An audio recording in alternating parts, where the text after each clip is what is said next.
So I've been occupied with other things over the last few days, talking about leadership today, or body doubles, or four proofs about like what is legitimate information that you can hang your hat on in the when you're trying to understand sources. So I just turned my attention back to the Russian Media Monitor. By the way, if you are not subscribed to the Russian Media Monitor, you should be. This is a great source of information. I understand if you can't watch it. It's okay. If you just watch what I'm doing, where I filter through it, that works just as well. So here is the Russian Media Monitor, and this is the head of RT saying that she realized in the spring that Prigozhin was plotting a coup. Nobody knew that Prigozhin was plotting a coup, but they're just keep talking about Wagner and Prigozhin. Here's propagandists upset that the state media is besmirching the Wagnerites. Here's the coup one. Here's another one. Russian propagandist says that he warned Prigozhin not to commit treason. The Russian propagandists deny that there was a mutiny. I mean, like it's really, really strange watching this because there's both speaking the party line and speaking to Putin simultaneously. So let's watch. This is the head of RT. This is the head of RT talking about how she saw that there was a coup coming, and let's just watch it. Thank you again to the Russian Media Monitor. I will stop and I will read it, and I will also explain things. The facade of the Russian government has cracked. I'm trying to understand what this means. What does it mean? The facade of the Russian government has cracked, says the host. Why do they think so? What facade has cracked? Thank God no facade of any kind has cracked. Okay, so that's the first thing. She's already justifying that everything's hunky-dory. There's no problem. And so, of course, she's going to be repeating that kind of phrase because she is one of the chief propagandists in Russia. But of course, this was an awesome gift for them, meaning the Ukrainians, the West. And it's hard for me to imagine that regardless of their reasons, resentments, conflicts, and multiple grievances, that people who organized it did not understand that, first of all, this is a gift for our common enemies. We talked about all of this, remember? We all got together after it was over, and you could take time off from work to sit down and talk to friends. You said, this is a tragedy that could have happened, that would end up in the history of our nation, our country, as a horrendous tragedy when Russian heroes would shoot other Russian heroes. Now, she's making a pretty decent point. It is kind of, from the Russian perspective, a tragedy that this happened, in the same way that those in the West were gleeful when they saw that they, what looked like insurrection or mutiny or civil war or something, like, wow, this is really happening, and they were very excited. I can understand how, from that perspective, she would think that this is a tragedy when Russian heroes would shoot other Russian heroes. It boggles the mind, Roma. I know Prigozhin. I've known him for many years. It's still hard for me to believe it, I think it's even more difficult for our president. Now, let's go back. So it was only recently where Prigozhin actually wasn't singing Putin's song. So whether it was direct or indirect, Prigozhin was really doing the boss's business, and the bosses turned on him and backed the military over Wagner, and so things have fallen apart. But up until very recently, they were on the same page. Okay. It's even more difficult for our president. Michael, you guys thought he would succeed, right? In the West, they thought that there is a high probability that many members of the political and military elites would switch sides. There was this hope. I don't think that many people thought that there was a lot going to happen, but they were hoping that something was going to happen. That's certainly true. Simon says that there was no chance of that. The collective West has long enjoyed Prigozhin's words. Not Prigozhin himself, who remains an odious figure. And there's something fair about that. Prigozhin is an odious figure, and they were enjoying to see him slap at the Russian military, just like they read Igor Girkin's words and go, I don't really like Igor Girkin, but he is saying some of the right things. He's your favorite author. For all of last month, you kept broadcasting and quoting Prigozhin. Yes, they enjoyed his harsh and accurate statements because he confirmed most of the West's arguments. Well, and that's true. He was confirming Western arguments like this should never have happened. But again, remember in context that Prigozhin was being, I believe this is what's happening. Putin's mouthpiece to slap at his military or to slap at the oligarchs or whoever. That's why he was being left alone. And then when Putin sided with the military, that Prigozhin's Wagner forces needed to be rolled up under the Russian Ministry of Defense, things changed. Okay, that all of Putin's pretexts for starting the special military operation are contrived, as the West always asserted. They rejoiced that the mask of propaganda has been ripped off. Putin's mystical halo has been removed. He does not look like a strong leader. He is vulnerable. You know, there were some coincidences. You, the West, would voice something, and suddenly Prigozhin would say the same thing. I started thinking, was it really a coincidence? Okay, Prigozhin wasn't like listening to someone like me or somebody even more authoritative in the West. Prigozhin is kind of like Trump. He's all about Prigozhin, right? Prigozhin's about himself, and he's bolstering himself by saying what he knows Putin wanted to hear until just recently.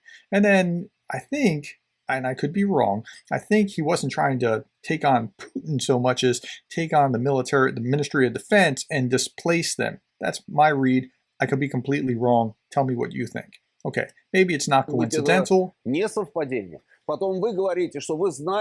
Also, you, the West, say that what Prigozhin was planning, you did not warn us, even though channels of communication still exist, and connections with Americans have not been broken, you could have warned us. Roman, there was no need for that. Russian counterintelligence also knew it. 2 days before the mutiny, we'll talk about our counterintelligence, but not with you, Michael. We conducted a poll on this topic. The question was interesting. Who was the organizer of the mutiny? Let's look at the responses. 50% Prigozhin because he lost his mind. So this was the response. He suddenly went nuts. 50% believed that he suddenly lost his mind.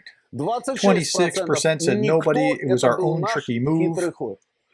24% say the West, they wanted fratricide. Okay, so let's hear what they're saying. They're saying in the best case scenario, Prigozhin just lost it.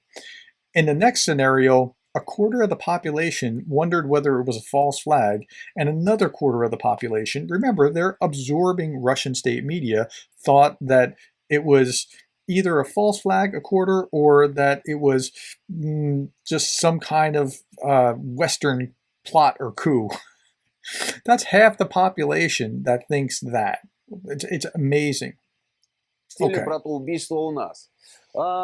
It's strange. I'm usually on the side of the majority when we conduct these polls.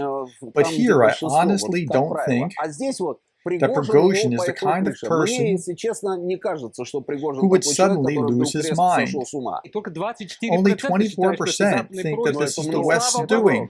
That's a lot. Thank God. I was glad to see this. It's usually a conditional reflex to claim that any upheaval in Russia is caused by the CIA or the West. It's true. Russia are a lot smarter than they're perceived. Over here or over there, I will say something hurtful, but don't take offense. I think that deep down you will agree Russians in general are much smarter than Americans. They are certainly better educated. Russians blame the CIA when the CIA is responsible. Hire Sovietologists, criminologists, Russologists, so they can explain to you the way that we are. You think that we are like you, but we're different. Now that is actually a really powerful statement. We are different is what she's saying. And it's true, they are different. Smarter than the West? Well, that's debatable, and we'll not go into that right now. But she's right. They do think differently. They do act differently. I'm going to link this Twitter, for example. I just saw it this morning. It broke my heart. This Twitter thread where there was the Ukrainians just took this ground and they saw littered bodies. I can't put it on YouTube, but you can look at it. It'll be in the description below, and then I'll see if I can also pin it. And you just see these dead Russian soldiers just lying there, left behind. And to my mind, it's so baffling that they would leave their soldiers behind. How could you do that? Because with my American mentality, we don't think like that. Like, they still controlled this ground, but they just left them there. It was absolutely heartbreaking. I recognize that they're Russian soldiers and they were doing bad things, but my heart just broke for humanity. It was just hard to experience. They are different. They really are different in their mentality. So she's right. Я напоминаю I'm thinking наш back с to our тобой, с arguments Тиграном и с нашими друзьями спор в with декабре you 2021 in года, когда я December сказала, что до 2021 when I 2022 года будет said that большая by война на spring of Украине. Вы сказали, да 2022 there'll что be a ты big несешь? war. You said, what are you Нет? talking about? И пожалуйста, There you как с тем go, же just like with Пригожиным. Prigozhin. Я не говорила еще весной, Didn't что I он say in готовит the русский spring he ворот? was plotting a coup Ну, правда, after speaking to him for пообщавшись с 40 ним minutes in the однажды. spring? Now that's really interesting. So let's look at this on both sides. Either she's revising history so that she looks smarter, or what seems possible is that Prigozhin's been thinking about this for a long time. Now, I don't know that this was a coup against Putin, but he's always been ambitious. But it doesn't look like they fired into the back of our guys, and so we're coming to have our freedom march. Something seemed a little bit more staged. Okay, so at any rate, after speaking to him for 40 minutes in the 40 минут spring, весной. yes, he called you, Да, I мы с ним remember. говорили по телефону. We spoke on the Почему phone, and так? it was И, all в общем, quite все было obvious. довольно понятно и очевидно. NATO is already fighting in Ukraine, using Ukraine's armed forces. They're sending arms there, providing intelligence, etc. They were betting on an explosive situation internally, but didn't know what it would be. There you go, a military mutiny. But it turned out that the entire society of all of Russia supports our President Putin. Okay, well, do they really? So when you have this unity that Putin keeps talking about, if it's unity from a threat, that's different than unity because you have good ideas. Two very different things, and this unity is because you're scared, not because you're actually doing awesome. Okay, all of our Russia supports Putin. That is the outcome. That is why the West was silent. They didn't know what to say to their voters. Currently, this is the key moment. The wisdom of our people has demonstrated to them that all of us are united around our president. Okay, so there's a difference between Russian exceptionalism and American exceptionalism. If you go back and you listen to Zelensky for his 4th of July speech, I talked about it just yesterday. He was talking about essentially American exceptionalism. Russian exceptionalism is we're Russia and we're the awesomest.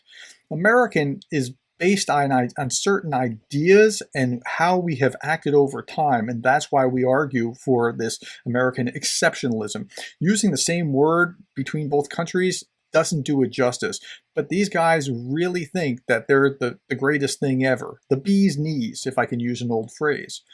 That all of us are united around our president. I'm deeply convinced that perhaps this unity is the definition of victory. I'm deeply convinced that it's not. It's not the definition of victory. It's the definition of being scared. That's why you unify. You circle the wagons when there's a threat. Because they will fight against us for a long time. Neither Ukraine nor weakening Russia through Ukraine will ever outweigh the destruction of Washington. Because, of course, Washington's bad, as is New York and Berlin. From their perspective, the West is bad. Next question, so why don't we take the lead? Instead of waiting for them to deliver these missiles, for Ukrainians to start launching them at some wonderful places before they deliver cluster bombs. Let's beat them to it, because then we will look like Prigozhin to the rest of the world, and we will lose all support along with microchips and all the rest. I mean, we will lose not only support, but everything we are getting from them, which is a lot.